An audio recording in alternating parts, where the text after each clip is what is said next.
Hi, we're FutureWorlds, the on-campus startup accelerator at the University of Southampton. Thank you for coming and watching our podcast today, where we answer all of your questions about everything startup. So, Ben, did you want to pick one of the questions we've been asked? Yeah, great. Thanks, Alice. So we got a load of questions that have come in. First one, what books should I be reading about startups? Okay, so there's quite a few. I know you have a few of your favorites. One of those I've been reading recently is The Mum Test. So the idea behind this book is that everyone, including your mum, will definitely lie to you about your startup. And so it's kind of teaching you how you should approach customers in terms of when you want to ask them about your idea, but you can't ask them about your idea. Instead of giving them the answer to the question and say, do you like my mug? I got this new mug. And you're like, that's a lovely mug. What you really want to be doing is actually saying, what are the problems that you're experiencing and how potentially I could help solve these for you? Because otherwise people will lie to you because they're polite, especially your mum. And it totally taps in, doesn't it, to this challenge of confirmation bias that every founder, you've got your great idea, you're convinced it's a great idea. And so you want to hear the good messages. You want to hear, that's great, I should go for it. But the risk is you just end up stuck in this loop of doing this stuff that no one's really interested in. And you can waste so much time trying to test it that actually what you need to do is cut through that and get that kind of robust bad news sometimes, but much better to have bad news early rather than waste loads of time frittering away time on something that's not really going anywhere. Yeah, I really recommend it if you're thinking about reaching out to customers and you're not really sure what kind of questions to be asking or like how you should word it. Because there's some really great examples about how you can word it so that you're trying to avoid these biases that you already have because you think it's great, obviously. But yeah, so that's been really interesting. I know you have quite a few favorite books, I'm sure. So what are some of yours? Yeah, absolutely. And definitely, I think it's such a virtue, I think, for startup founders or aspiring startup founders, is there's so much content that is available, whether it's online or in books. Like, just immerse yourself in it and you get so much from it. A classic, and it's well-worn classic, is The Lean Startup. We use it all the time here in FutureWorlds. It's had such an influence globally in terms of how people approach startups. The book itself is quite a dry read, but actually the basic methodology, the basic approach of build, measure, learn, do something that's going to give you data and use that data to understand how good your value proposition is, how good your idea is, and then keep on iterating through that. I think it's really, really helpful. I think one of the things that I see, both the Mom Test, the Lean Startup, one of the reasons I think they've resonated is that they're just immensely practical. And they give you these straightforward tools that anyone can use to start working on their ideas. So rather than it being this big, mystical, otherworldly thing that only people on the other side of the planet can do, it says, these are some tools, crack on, use them. And if they work, great, fantastic, and see where it goes.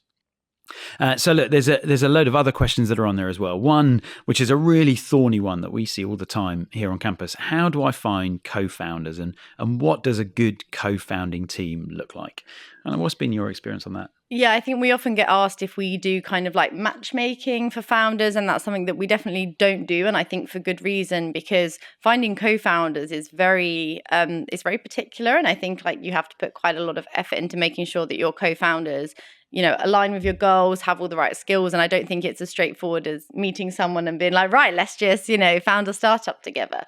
But I do think there are really good options for meeting them at events, hackathons and some of the things where others, people that are interested in startups are going to be. But we really have this idea around the hacker, hustler, hipster, where the hacker is someone that can build something, the hustler is someone that can sell something, and the hipster is someone that packages it up and make it look nice. And so I think it's the whole about making sure that you have all of these skills. It doesn't have to be 3 people like that, but it's around having those skills within your team to make sure that you're going to cover all of the bases that are necessary. Yeah, absolutely. And there's no single right answer, is there, in terms of how you're going to find people? I think it's a bit like dating in some ways. Like, there's loads of different ways you might meet someone. It's not always going to be the same for everyone. And you've got to kiss a lot of frogs before you get a prince. You just got to go and meet a load of people, and particularly people that have got a shared interest. Ultimately, launching a startup is this immensely challenging, very rewarding process, but it is a key common interest that you're going to be working on together for a long period of time. You need to be comfortable hanging out with each other. You've got to enjoy each other's company because you're going to spend so much time in it. But you've also got to have a shared passion, a shared commitment to something. If you haven't got that, real alignment, then I think that's a real clue that actually maybe this is, it feels nice. You might want to do a startup, but actually you haven't got that alignment. That's going to be quite tricky. I think you're right. Hanging out at events is a good place, isn't it? Any other kind of tips that you've picked up along the way around meeting co-founders? Well, I think, in terms of what investors look for, like it was kind of useful to use what they look for when you're thinking about it as well, and having all those different skills, but also these ability to perform under pressure and stressful. You say it's like an analogy with dating, but actually if you're founding a startup, you're much more likely to be spending more time with your co-founders than you are with your partner, and actually in a very high stress environment. So it needs to be people that it's very difficult to test this at an early stage, but people that actually have that resilience, and that can be difficult to work out. So you've got some experience, Ben. If you think you've found a co-founder, how do you know that they're the one? Yeah, it's a really good question. It's a bit like the dating question, isn't it? How do you know they're the one? And I think the reality is actually early on, you don't know. You might have a really good feeling about it. You might think, oh, great. In the flush of first meeting, you have that kind of honeymoon period. Oh, we just all like the same things. We love doing this. We love doing that. The reality is it's only through building up shared experience, building up memories together, working through difficulties together that actually you start finding out, is there really alignment, or actually do we think really differently when it comes to these key issues? And that takes time. Like you have to invest time in that, and you have to go in with an open mind. You have to, kind of go with this openness and embrace the risk that they might not be. And you might find that actually you spend a lot of time with someone that you then decide it's not quite the right thing. Better to do that early. And hold that openly, be honest and frank with each other, be robust with each other, because you do want to find that out early. And certainly there's plenty of people that I know and you meet along the way that have had really difficult experiences with co-founders. And sometimes actually the reality is your best friends can be great co-founders, but they can also end up being not great co-founders. And the tragedy of that can be that then you end up losing a really good friend. And I know people who have had huge relational breakdown with people who have been best friends, best man at wedding. And then actually through the co-founding experience, it falls apart because it is intense and it is stressful, and people respond to that stress in different ways. And that can be difficult. So diving into that openly at the beginning is really important, but it's also really important to be robust with that as well. And we always encourage co-founding teams that we work with to go out, have some drinks, maybe have the most awkward conversations possible about what if this, what if that, what if the worst happens, what do we do then? What if we get this offer, or we get that offer, or we get this opportunity, that opportunity? How are we going to deal with that? And try to write that down and end up with a really clear set of principles on which you're going to work. It is very good practice right from the start of, if you're working on a project, it's not a startup yet, it's really just an idea and you're working on it together, to have a co-founder agreement, a collaboration agreement, put stuff down on paper about what are your expectations, how are you going to work together, and then if things happen, what's going to happen with the project, what's going to happen with the IP, the intellectual property, any code, any products that you've built, where are they going to sit? Because the last thing you want is a great startup idea, it's going really, really well, but then something goes wrong between you as co-founders and someone takes their ball home and you can't carry on playing, and then the whole thing falls apart. You've got to work that through, and ultimately that can be difficult. It can be awkward. I think there's a good lesson in if you can't have the awkward conversations, probably it's not the right relationship. Actually, you need to cut through that, and if you can't have that honesty, well, then there's going to be trouble further down the road. So push yourselves, have those awkward conversations, and you'll find a lot through it. So also another question we had, which really links back to the whole co-founder agreement and things like that, is how do you decide who gets what equity in the company? That's a really challenging question, a perennial question. And every co-founding team has to go through that process of working out who gets what's a fair division. And there is no single right answer. There's a range of tools that people use. There's a few things online that kind of do an automatic calculation. You put in experience and kind of skill set and what you're doing. And those can be helpful. I think for as much as anything, they're helpful for promoting the conversation. And that's the most important thing, that you have this open and honest conversation between the team, and you work out who values what, who's doing what, who's going to contribute what. Just the other day, I was with a co-founding team working through exactly this issue. And it became clear they hadn't really had that robust conversation. Say, who's expecting what from this? What do people value? What are the people looking to get out of the startup? That can be experience, that can be profile, that can be equity, it can be financial reward. But also, what are people willing to commit to the startup? What are they going to contribute? And those are the two key things. What's the contribution? What's the expectation? And working that through is key. What I see in an academic context is that also is really tricky, because you get these blended teams where you've got academics who are founding the company, they're going to go with the company, they're going to give up their academic career, and they're going to commit everything to the startup. You've got others who have contributed to the development of the IP, but they're not going to leave academia. They're going to stay involved in the startup, maybe contributing some of their knowledge and expertise and industry contacts, but they're not taking that leap. They're not taking that risk. And that can be a difficult thing to square. In my experience, often in an academic context, we can tend to overvalue the IP and the stuff that's already existing, and undervalue all of the blood, sweat and tears, the effort that's required in really commercializing it. And that can make it difficult. The reality is, every investor that we tend to speak to puts far more emphasis on the equity that goes with the team that is leading the commercialization and is really putting their shoulder to the grind to make it happen. And they want equity concentrated on those people. Most investors are allergic to too much equity, at least, sitting outside of that founding team, the team that's really going to drive that forward. And so when it comes to equity distribution, it's really important to work out, what do we want, but also what is fundable? What will investors actually put their money into? So there's another question here, which is someone saying, I feel a bit embarrassed maybe sharing my idea, because you might think that it's a bit stupid. Like, do you come across ideas where you just think, oh, that's just stupid? Like, what should someone do in that case? My experience is, a lot of people, that does hold them back, that they're fearing that they're going to get rebuffed. But what do you think?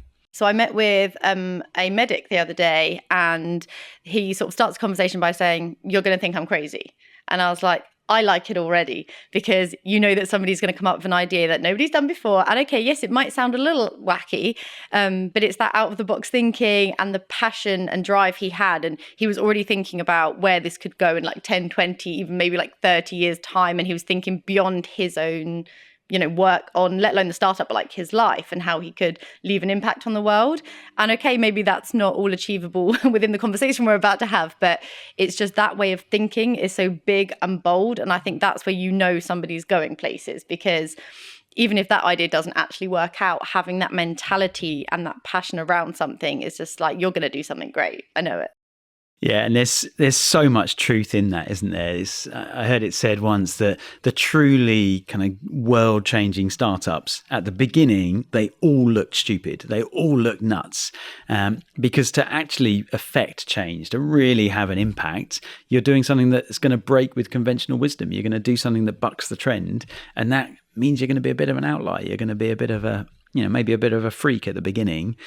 It may well not work, but if it does work, suddenly then that can really bring about transformational change. And I think it's true. And it just gets exciting, doesn't it? People are trying something that's really different and great. You want to get behind them. Yeah, you come away from those conversations feeling so invigorated, and like I'm excited for them because I want to see it happen. I think there's something behind that as well, isn't there, around that they're driven by this passion for something. I think there's something in that around a commonality we see in so many of the successful startup founders, that actually their starting point is they're passionate about a thing, whether it's the technology, the problem area, a global issue, whatever it is. There's this grit that's driving them to solve that thing. And then the startup is the outcome. It's the outworking of that, rather than the other way around, where they're desperate to be a startup founder because that looks glamorous and they want to be a billionaire. Maybe some of those that does work, but actually that starting point of, I just want to do that thing, and a startup's the right way to do it. So I've got one final question for you, and I think you're going to like this one. So somebody's asked, at what stage do I need a formal business plan? Yeah, absolutely. I love that question. And I think it's one, it goes around the block. And I have interesting conversations with some of the people in our mentor network, some of the investors around the virtue or otherwise of a business plan. From my perspective, too many people start really early with a business plan and a formal business plan document. And the reality is, at the beginning, you haven't got a clue. There's so many assumptions that you're going to be making. There's so many things that you don't know that if you spend all your time presenting it in a really nice formal document, actually the reality is it's made up. And the substance, it may look pretty, but the substance just really isn't there. I like this kind of term, spreadsheet millionaires, people who can just model on Excel till their cows come home and show that in 10 years' time, the EBITDA is going to look like X. We're all going to be millionaires, Rodney. But the reality is, at the beginning, what you really need to do is be clear about what is it you're trying to do. And what are the assumptions that would underpin the idea that you have? And then how can you test those assumptions to work out if they stack up or not? It's essentially a set of hypotheses that you have, and then you're going to run tests on those hypotheses. You're going to get results, and based on that, you're going to draw conclusions and you're going to roll around again. It's the scientific method. It's straightforward. It's what researchers have been doing down through the ages. Startup founders, it's essentially doing the same thing. You're running experiments and you're getting results. And that's not about a business plan document up front. There's another phrase that a business plan is a document that investors ask you to write and then no one ever reads. Don't get stuck in that loop right at the beginning. That said, there are times and places when you will need to write it. And often it's when you're applying for something. Some programs expect to see a business plan. To spin out from the university, you need to show a business plan. Investors at some point along that stage, they're going to want to see a plan and you will need to be able to demonstrate it. My thinking is, particularly at the earliest stage, get your data, get your evidence first. Focus on that first. You can use tools like canvases, like there's a lean canvas. We run a canvas here in Future Worlds. It's all about helping to get the key points worked through. Do that. That's your working. And then later on, you can pull that together into a nice, shiny document. So I won't panic if you haven't got your business plan ready just yet. Definitely don't panic. Focus on what can you test first. And in fact, if you're coming in and all you've got is an idea, you've not built anything yet, and you show me a business plan, then I'm probably going to be really skeptical. First off, I'm going to think, okay, this is just a business guy doing the business thing, rather than really a founder, an engineer, a maker, a builder who's trying to fix a problem, and they're focusing on that first. Thanks, Ben. I think that's all we've got time for today. So if you've got any further questions for Future Worlds, you can put them in the comment section below, or anything you want to talk about on our next podcast, you can get in touch with us through any of our social media channels.